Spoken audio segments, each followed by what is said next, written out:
So we're working on a 2002 Volkswagen S60 with the V52 engine. No communication with the PCM. Vehicle shuts off almost as if it's an air mass meter. So no communication with the PCM, and a few other modules on the powertrain.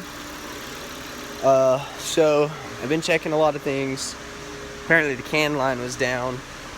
I found codes inside of the SEM, Central Electronic Module, for no communications, of course.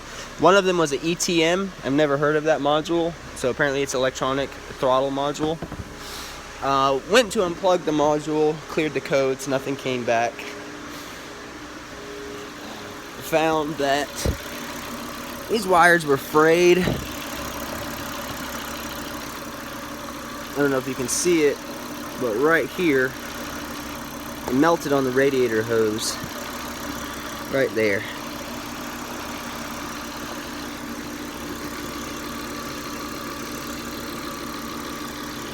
It was grounding out onto the body of the vehicle. So basically, repair for it, you see it here, melted through. Repair for it is just remove the wiring, tape it up, let it go. Don't know if you guys will find an instance on this, but if you do, hey, video will help you out. We have the Volvo S60, and that's that. Quick fix.